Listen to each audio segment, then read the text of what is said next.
Hello everyone, তোমরা প্রত্যেকে জানো যে আমি সঠিক প্রেডিকশন তোমাদের উদ্দেশ্যে করি এবং দারুণ থেকে দারুণ রেমেডিস আমি তোমাদেরকে দেই, দারুণ দারুণ টিপস আমি দেই, যেগুলো করে তোমাদের লাইফে চেঞ্জেস আসে এবং তোমাদের জীবন সুন্দর হয়।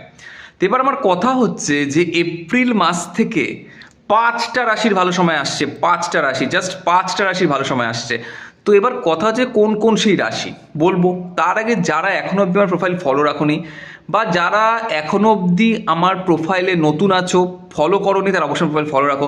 যারা মনে করছো যে আমার থেকে একটা কনসালটেশন, একটা গাইডেন্স নেবে, তারা অবশ্যই আমার হোয়াটসঅ্যাপ নাম্বারে বুকিং করে নাও। কারণ তোমরা প্রত্যেকে জানো যারা আমার থেকে কনসালটেশন নেয় তারা জাস্ট রাজ করে। তো এবার কথা হচ্ছে যে কোন সেই 5টা রাশি। প্রথম রাশি, যে রাশির সময় ভীষণ রকমের ভালোর দিকে যাচ্ছে এপ্রিল মাস থেকে, কর্কট। কর্কট রাশি ফার্স্ট রাশি। দ্বিতীয় যে রাশি, সে রাশি কোনটা? সে রাশি হচ্ছে কন্যা রাশি, ভীষণ ভালো সময়ের দিকে যাচ্ছে। তৃতীয় রাশি কি? তুলা রাশি। চতুর্থ রাশি কি? বৃশ্চিক রাশি। পঞ্চম রাশি কি? মকর রাশি। এই 5টা রাশির সময় এপ্রিল মাস থেকে ভালোর দিকে কিন্তু অবশ্যই রয়েছে। তবে হ্যাঁ, একটা কথা, যদি হরোস্কোপে কোনো দোষ বড় থাকে তাহলে পরে কিন্তু ভালোটা কিছুই বুঝতে পারবে না।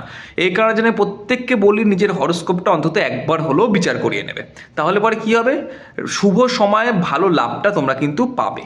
ভিডিওটাকে প্রচুর শেয়ার করে লেগে follow. Thank you so much.